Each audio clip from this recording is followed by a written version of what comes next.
Phongthep, now we come to you.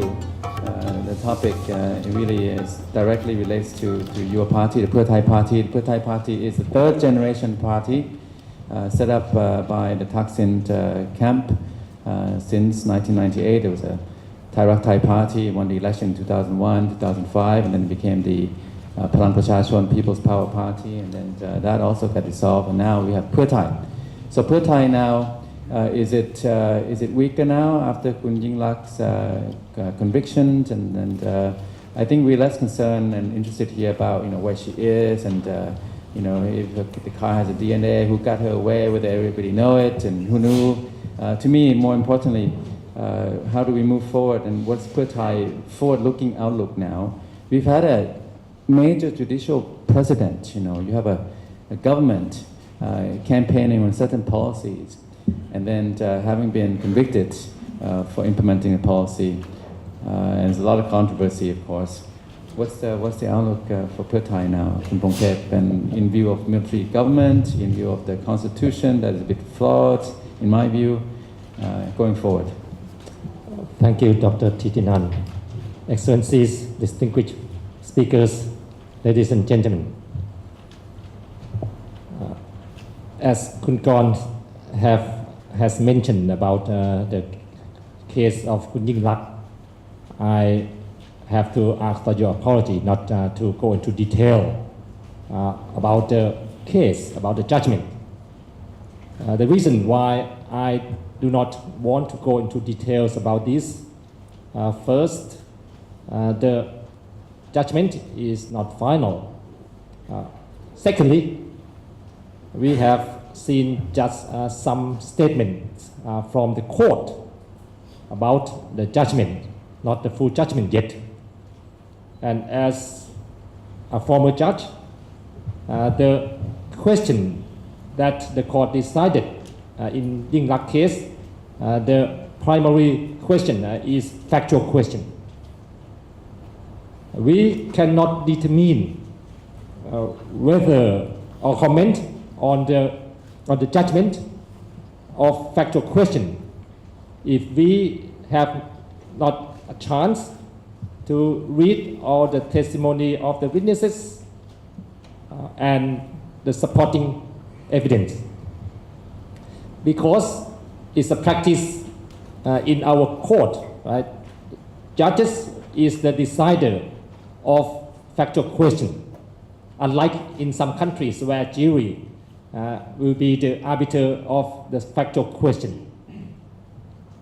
The judges will go through the testimony of the witnesses and all the evidence, and then decide in their mind whether the defendant has done this or not. If the judge considers that the defendant has committed this action, then the judge will take all supporting evidence which will lead to the conviction. On the contrary, if the judge decides that the defendant has not done anything wrong, he will select supporting evidence to free the defendant. So, from just the judgment, even if the full judgment, we can hardly comment or criticize on whether the judgment is good or bad. So I will not touch on that. But what I can say is that the conviction of Yingluck does not change the landscape of the Thai politics, and it does not affect much Pheu Thai Party. Why do I say that? Because a couple of years ago, the National Legislative Assembly already impeached Madam Yingluck. I disagree that the National Legislative Assembly, which were appointed by the junta, could impeach anybody.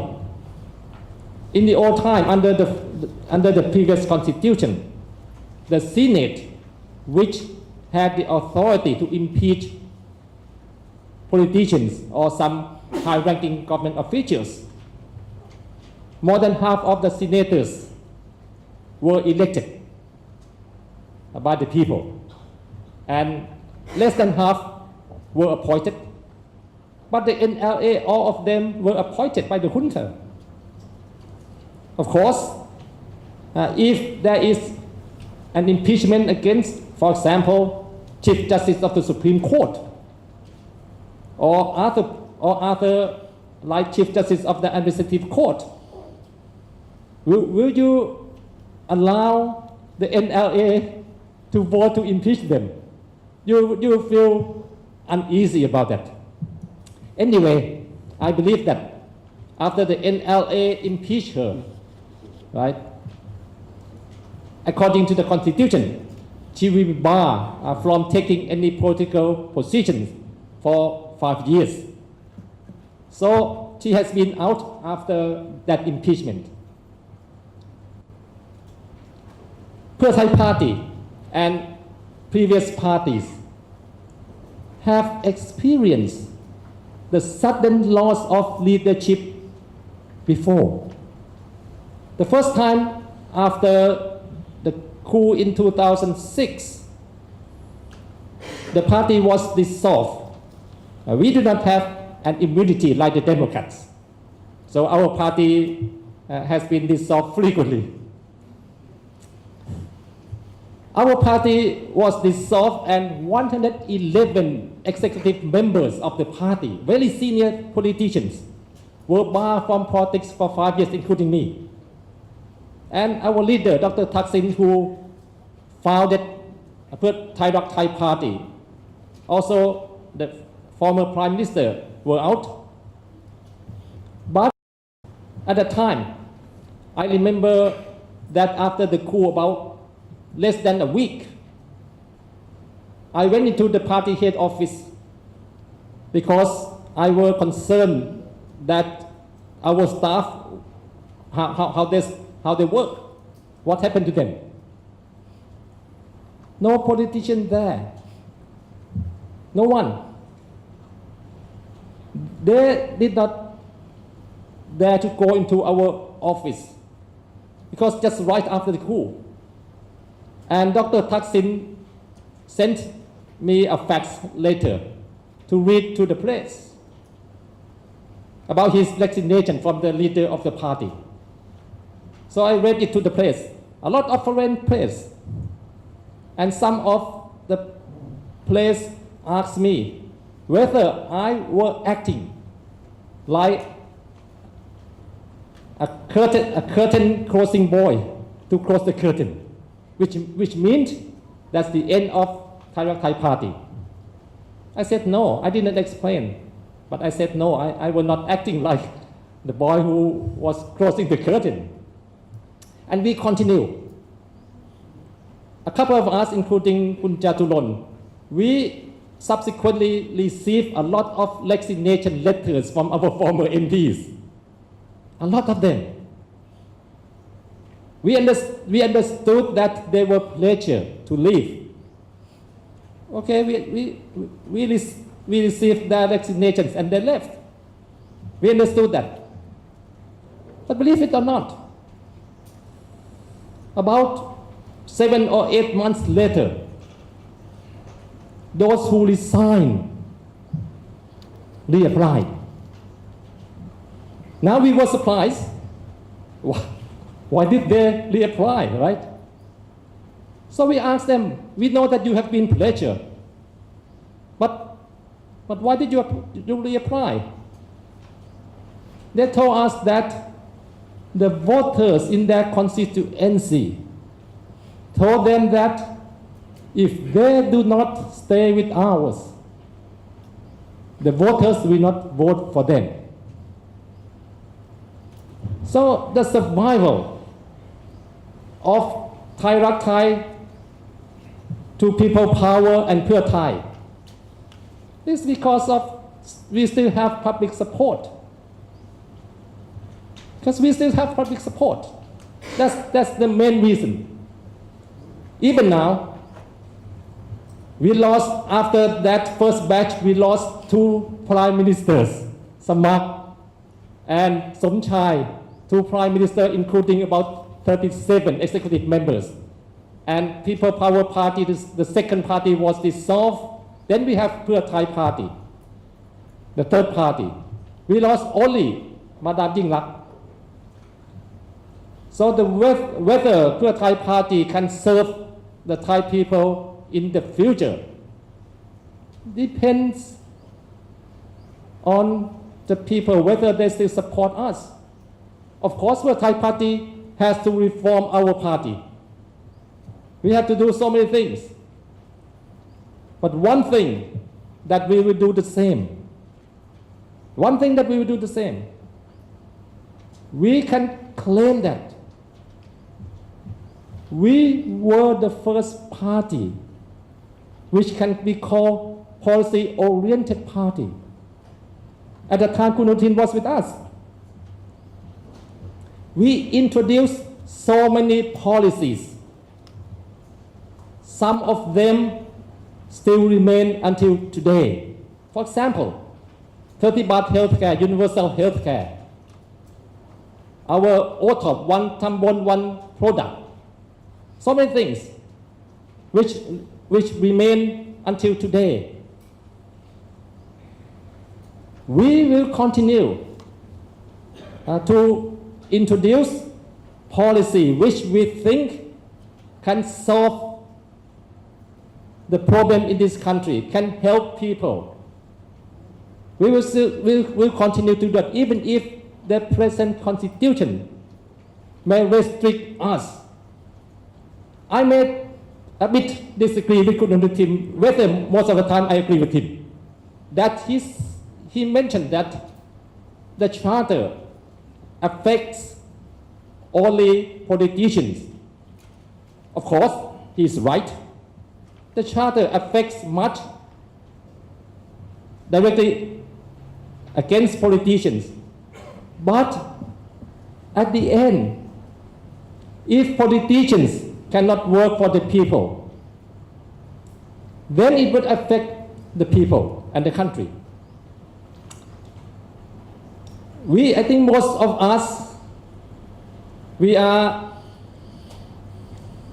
baby boomers, or just a bit after baby boomers' time. Of course, when we interact with a younger generation, we are totally different. My young kid can work with new device, computer, so and so, easily, even if they know nothing about it. Young kids, they can use the program if they can read no language. But we cannot. We cannot. And we will have a bunch of baby boomers trying to pave the way for Thailand for the next 20 years. But no problem with that. I think if either the Democrats, Bhumjaithai or Pheu Thai, if we are accepted by the people, and the people choose politicians to run the country, I believe that either of political party can work our way, even if with some restrictions. Okay, let me touch on the next general election. Kun Anutin said that General Prayut spoke in the US, right? That he will announce about the election next year. I did not give much weight to General Prayut. In law, we have a Latin phrase called pacta sunt servanda, which means agreement must be kept. When you promise, you have to keep your promise. But for General Prayut, I do not give much weight because he has promised elections. I said, I think 3 times already, right? So I didn't give much weight to him that he would do whatever next year. But I concentrate more on the Constitution. I concentrate more on the Constitution. Of course, if you remember once, the chairman of your drafting committee, Ajahn Jade, Kun Bawrsak Owano, after his draft was rejected by the National Legislative Assembly, Kun Bawrsak spoke to the press. He used the word in Thai, "Khao yak yu yao," which meant he wanted to stay longer. Is that right? Right? I'm not wrong, right? Yeah. Bawrsak said that. So, who's Kun Bawrsak? Kun Bawrsak, of course, was appointed by the junta. Kun Bawrsak is very close with Kun Michai. So I think we can trust that Kun Bawrsak was right. He was not speaking that because of his feeling. So of course we know the intention of he. I don't know what he is, but he wants to stay long. But anyway, under this present constitution, there is a time frame. The time frame is that which in 240 days after the promulgation of the constitution, the constitution was promulgated on April the 6th this year. Within 240 days is December the 1st.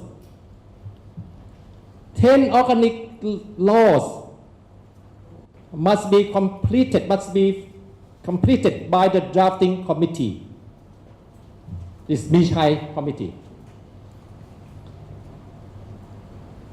In fact, there are only 4 important organic bills which, when they become law, will start the election process.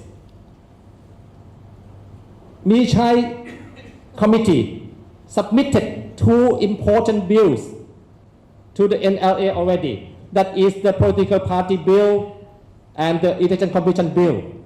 But they hold on the 2 more important bills, the MP election bill and the senator selection bill. Why? Why did they do this? Of course, because if the election comes sooner, the junta will leave earlier. This present government will leave earlier. So we understand clearly why Kun Michai would like to drag on until almost the last day before submitting the very crucial bills for the election.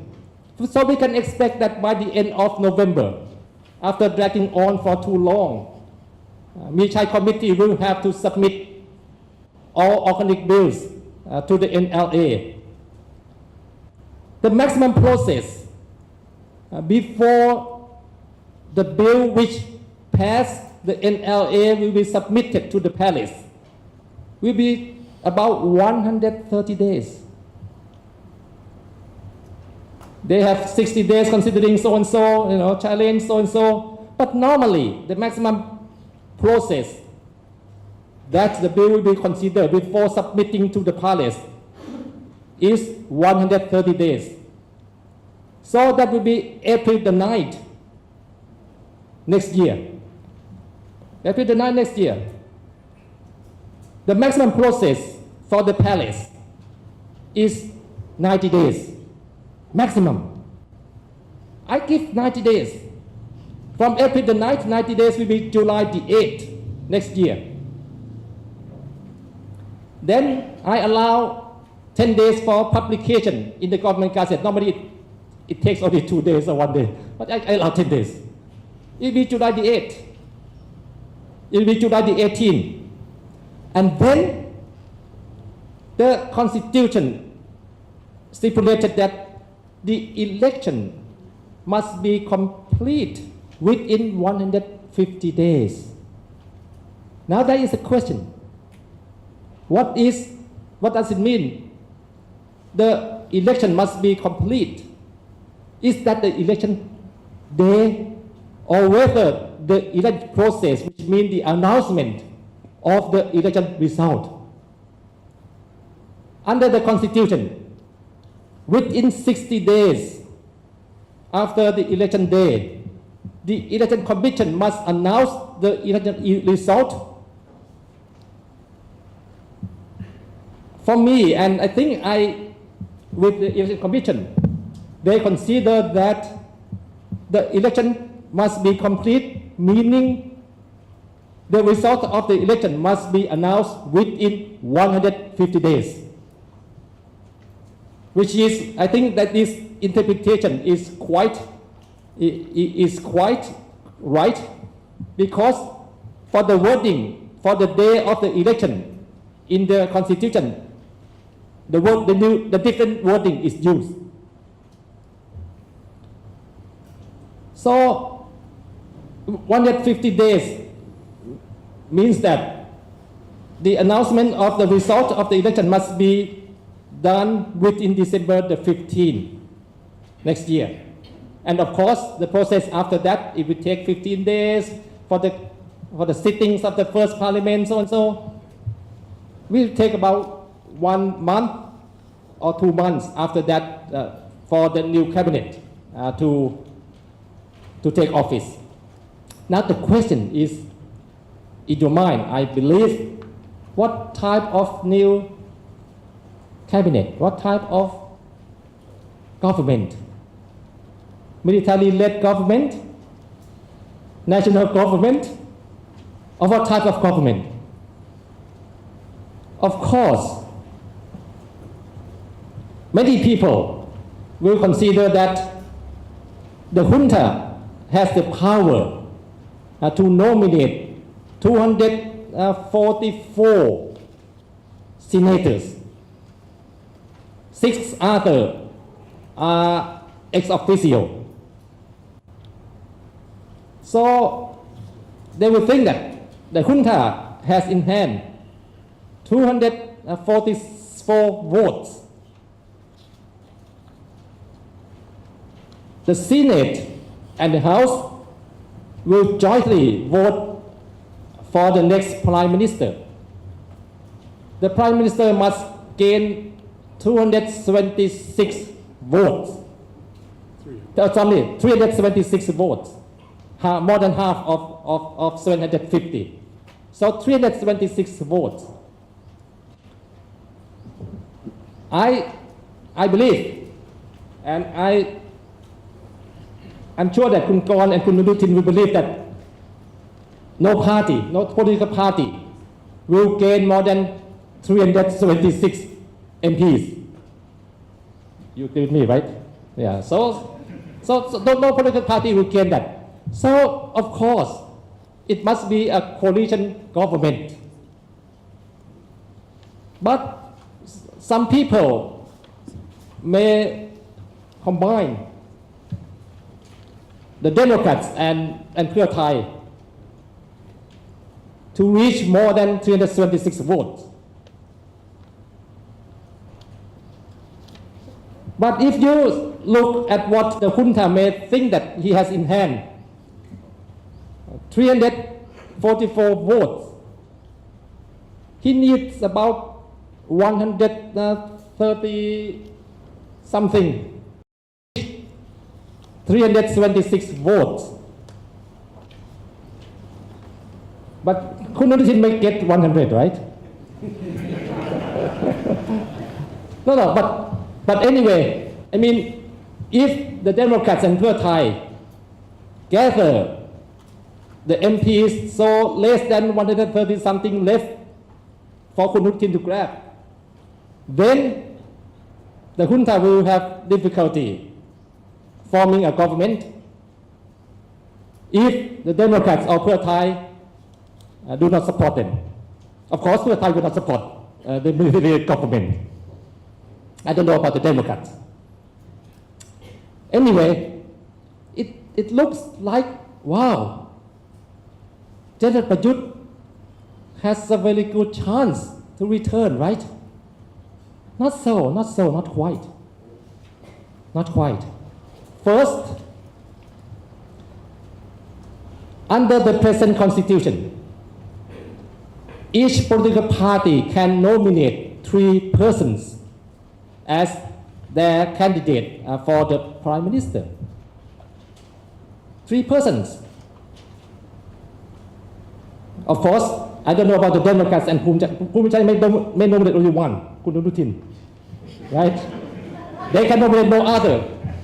I don't know about the Democrats. Will you nominate 1 or 2 or 3 or 1? Not decided yet. But for Pheu Thai, okay? But if they nominate, I'm pretty sure they could 3. I'm waiting to hear who you're going to nominate. Yeah. I can say that Pheu Thai, okay, even if I have nothing to do with the executive committee of the party, but I truly believe that Pheu Thai will nominate 3. Why will Pheu Thai nominate 3? Why couldn't Anutin nominate only 1? Because if we nominate only 1, we are a vulnerable party. We have been dissolved so many times. If we nominate only 1, and if something happens to that nominee, even if we want to nominate others, we cannot. So we will nominate 3. We use our full right to that. The question is whether if Kun Prayut wants to become the next Prime Minister, will he allow any political party to nominate him? Because if he allows, even think that, oh, it is not good, right? It must be like the person whom they invite me, not to be nominated and run, right? So he may decide not to be nominated by any political party. If he decides that, and all the nominees by political parties is not approved by the joint sitting, it needs 2/3. It needs 2/3 of parliamentarians to allow outsider. 2/3 mean 500 votes. A lot. I don't know whether he can gather 500 votes. And furthermore, the most crucial point is that if any one political party can gain more than 250 seats in the House, the coalition government without participation from this party is unimaginable. Why? Because the no confidence motion will be voted by the MPs only. Senators have nothing to do with this. So even if by somehow the party which gains more than 250 seats is not in the coalition government, this party can censure the Prime Minister and the whole cabinet and remove them easily. Furthermore, most bills will have to pass through the House first. The bills cannot pass through the House. So you can see that, okay, Kun Prayut may have supporting senators. I'm not sure whether all 244 will vote for him. I'm not sure. I've seen so many times that those senators who were appointed by one Prime Minister, after the Prime Minister had no more power, they do not support him anymore. Okay, I think I took too much time. I know, okay, I stopped at this, but I believe that the future of Thailand and Thai politics will be upon the Thai people, similar to what the Myanmar people have done in the last election. Thank you.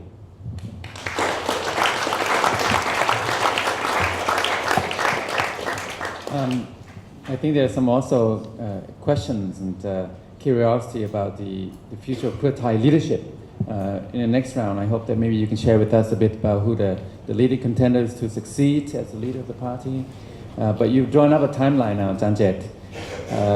This timeline is a baseline scenario would be that the latest all will be completed by December 15th with the maximum time, within the maximum time.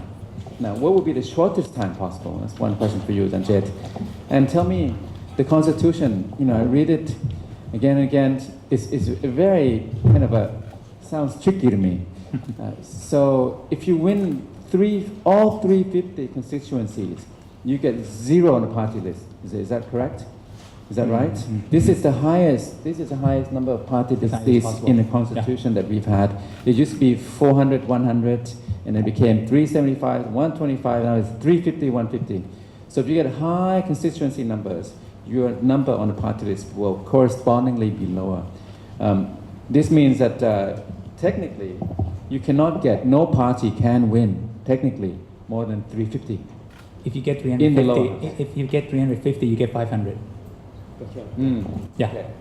Yes, because you see, when we talk about the popularity, once you get the popularity of 100%, that means 350 seats. That account to all the members of parliaments that you will get. So 350, you get 150 plus. But I think that means Yeah. that That means everybody vote for you. no voters vote for other at all. Yeah, no voters vote for other at all. That's get right. 100% vote. You get 100% vote. That's right. Because if you get 350 from the constituency, right? Yeah, it perhaps can be 500, or else let's say you might have no more than 50 for other parties, because you see the voters, just about 70%, 75% of the voters vote for you. So you have another 25% that votes for other party. So all these that did not gain from the constituencies will get from the party list, which is, but I just take the extreme that you get 500. Hey, answering that question first, but. Sorry, Tante. So timeline, the longest possible, December 15th, and then what's the shortest possible, and what could be some of the roadblocks that could stymie and derail this timeline? Yeah, I think touch upon what Kun Phongthep has just explained to us. I don't think there's the shorter timeline than what Kun Phongthep just pointed, because this is pretty much the shortest, which might not happen already. So nothing shorter than this. It will be just longer, especially when we touch upon what Kun Phongthep just told us about what our former chairman of the CDC, Professor Bawansak, has said earlier, that they want to stay long. So I also don't know who they were or who they will be in the future. But I was talking to Ajahn Thitinan when I was invited, that why I'm here. And I'm sitting here thinking also still why I'm here. Okay? Because sitting with all of us here, just Ajahn Thitinan told that myself and Ajahn Thitinan were not politicians. The rest, the three gentlemen, they are all well-known politicians. And I should not dare to speak about politics at all, because I have no experience in politics, especially sitting among all these gentlemen.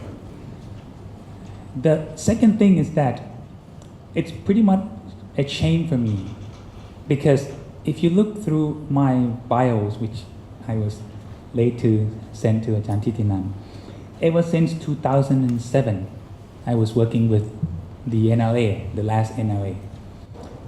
I was the political reform committee member that had the mandate of scrutinizing the draft constitution, which turned out to be the 2007 constitution, for the National Legal Assembly.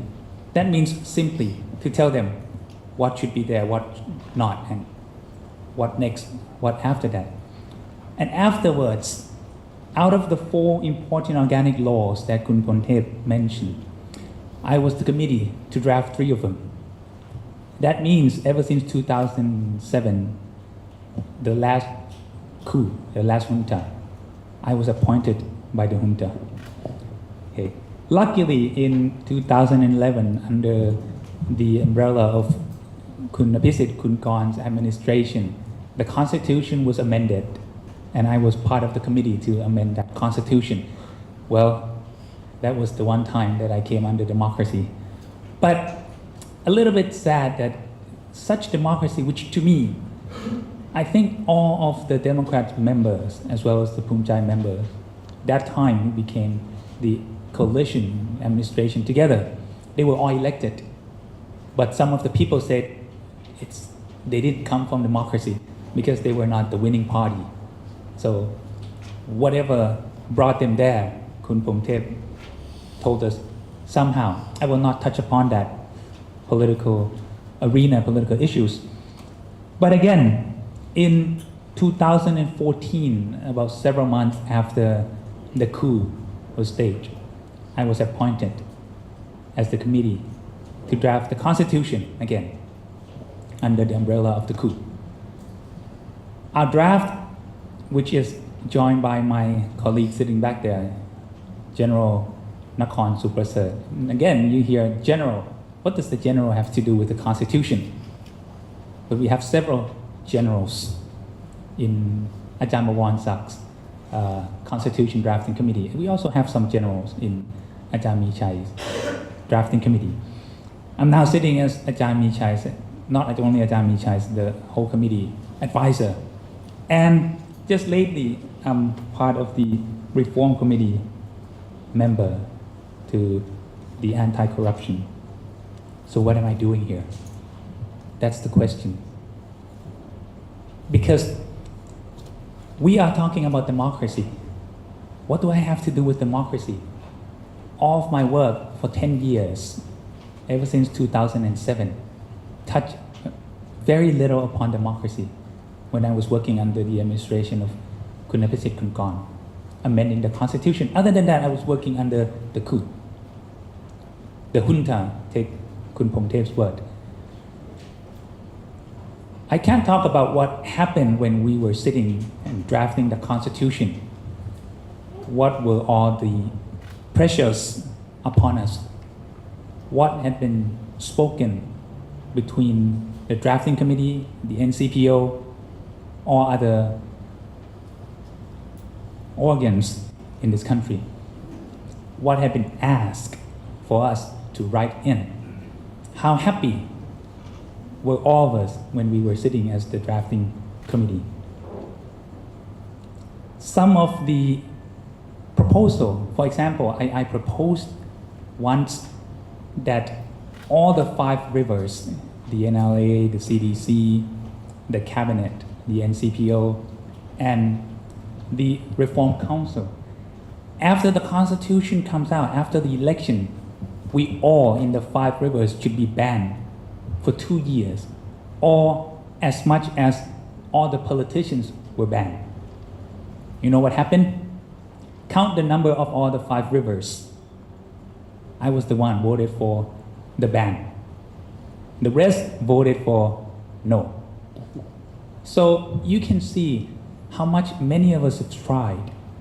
Of course, the constitution, Ajahn Bawar Sak's constitution, was not what we wanted. I think the society as a whole didn't want it.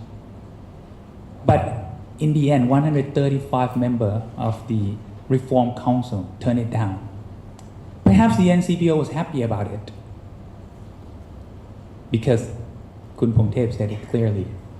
Our chairman said they want to stay long. So they might mean people in the NCPO, taking this and talk about the future, I was probably thinking when Kun Korn talked about the Democrat and he said he's not representing the Democrat, I was thinking about Kun Aphisit when he came out to use his citizen right to go against the Constitution draft.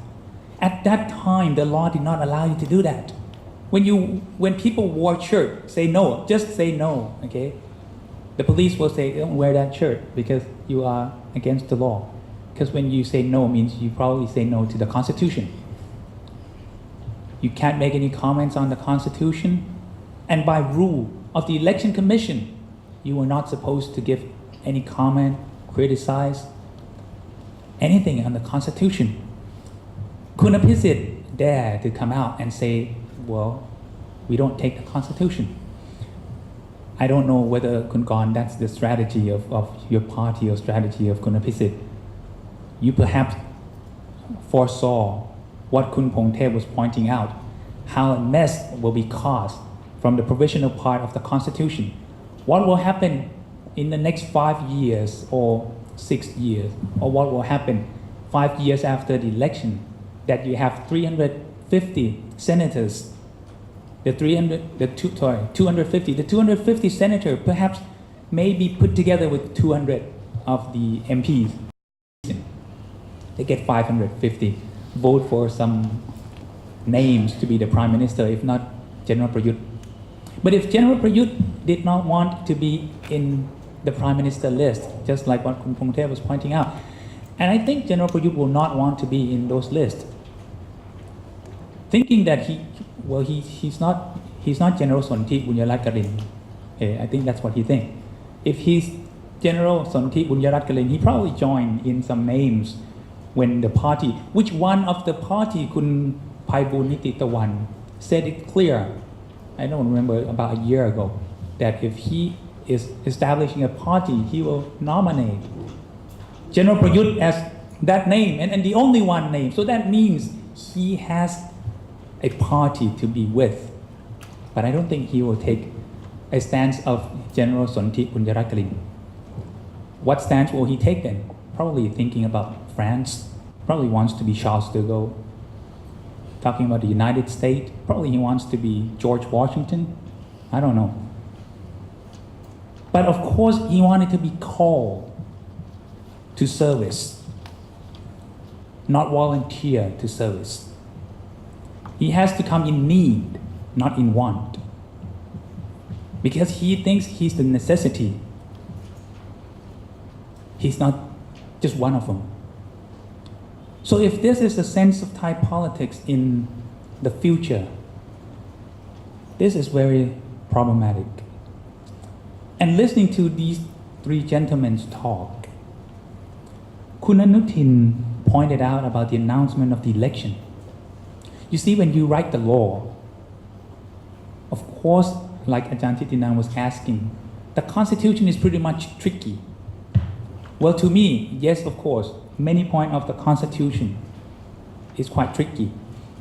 You can see obviously from the independent body. It was said, and it should be interpreted straightforwardly.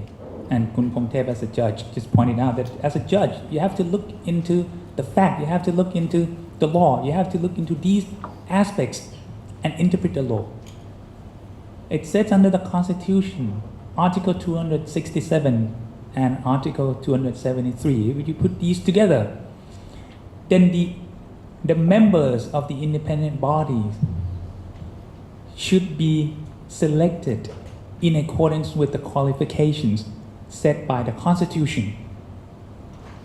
But all of a sudden, the NLA chose to, in the words that they used here in this country, is to set zero. That means all the members of the election committee has to go. But when you look at the ombudsman, why all of them get to stay? It's the same Constitution. But people say, well, and that people, respectively, and with my full respect to the Constitutional Court. The Constitutional Court, with their full vote, unanimously said, well, it's fine for the ombudsman to stay. But the Constitution didn't really mean that. Not talking in a sense that I was part of the drafting panel. Talking in a sense that Kun Phongthep was pointing out. Kun Phongthep was pointing out as the former judge. I'm pointing out as one of a lawyer. So if the country is going to walk this way, and again, General Prayut wants to come back, or he see that he needs to come back, 501 vote in order to turn down Article 88 of the Constitution. Because Article 88 said that you have to nominate 3 names, and you have to get one person out of these names. If you don't want to get the person out of these names, then you have to use 501 vote, which is 2/3 of the parliament, sitting together with the Senate and the House, in order to turn down Article 88. Well, you get 501. And if you want to get that 501, what do you have to do? And when I was looking at all these gentlemen, when we point our fingers at politicians and we say they're all bad, we're talking about our topic here. We talk about Kun Yingluck. Many people made fun of Kun Yingluck about her speech being wrongly spoken. She said so many things wrong. But did any of us listen to the talk between General Prayut and Donald Trump, President Donald Trump? Did you hear what he said in Thai? And did you hear what his translator said in English? General Prayut talked to Donald Trump, and he was talking about some hurricane. I don't know whether General Prayut knows where the hurricane happened and what's about the hurricane. Okay, but that was spoken in Thai. Luckily, very lucky that it was spoken in Thai. His translator, also a military personnel, said, Mr. President, we're sorry about Las Vegas, and we're sorry about the incident happened in Puerto Rico. Whatever General Prayut said, I don't know whether President Donald Trump took it. One of the lines that President Donald Trump said to General Prayut was that we want to trade more with Thailand, means we want to sell more to Thailand. And that it. General Prayut said, okay. Then Mr. Donald Trump said, okay, well, Tuesday I'm going to Las Vegas because so on and so forth. And Wednesday I'm going to Puerto Rico, people in Puerto Rico, as well as the Virgin Islands, so on and so forth. Okay, thank you very much. Nice to meet you. Hey. If people can make a mistake, I'm not making fun of General Prayut. Okay? If people can make mistake, if Kun Yingluck can make mistake, General Prayut can make mistake. If we think politicians are all bad, politicians are crazy, politicians are dumb, stupid. Sorry, I'm not saying these to all of you. But what I see from all of us here, these gentlemen, these 3 gentlemen, they're promising. What they said to all of you. Kun Korn also mentioned strategic direction. The strategic direction that Kun Korn was pointing out. He was pointing out that we have too many laws. We lack competition. A good sense of what came out in the verdict, or the summarize of the verdict in Kun Yingluck's case, is judicial review, is what this country needs. We don't need judicial activism. Ever since the Constitution of 2007, we had judicial activism. But what we need is judicial review. Kun Korn understand clearly what check and balance is. And lastly, Kun Phongthep came out, spoke clearly as a former judge. He can't just comment on Kun Yingluck's case because it's not yet final. And because there's the issue of fact, there's the issue of law. Kun Phongthep mentioned Pacta Sunt Servanda. Perhaps General Prayut mentioned Pacta Non Sunt Servanda. That's why it's a different Latin. Kun Phongthep pointed out ex officio. These words, if you don't have brain, you can't say these words. They're Latin. You need to study. You need to study law. Not only, you need to be able to put them together in a context. And last what Kun Phongthep said, he said his party was supported by the public, was the policy oriented, and they were talking a bit politics, Kun Korn, Kun Phongthep, but that's politics, Kun Anutin. You see politics here. You see politics with the military. Which future will you choose? The politics of what you see from the military, or the politics that you see from these gentlemen? That's my final word for you to think. Thank you, thank you.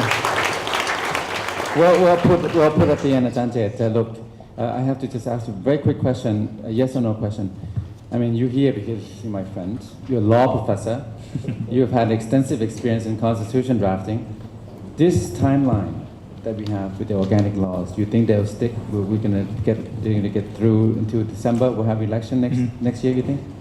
I wish the timeline that Kun Phongthep pointed out will be the timeline that really happened. But it could not be, maybe not? But because Ajahn Thitinan, you said, I have experience with the constitution. Okay, my colleague here sitting, General Nakorn, might be also supporting our point. The point is that I don't know for what reason the constitution, the draft constitution of Ajahn Bhawan was turned down. I'm afraid if this kind of thing still exists and is still being thought of, then the last and the final organic laws that Kun Phongthep pointed out, the election law, if something like that happen again, then this timeline is no longer. Okay. Yeah. So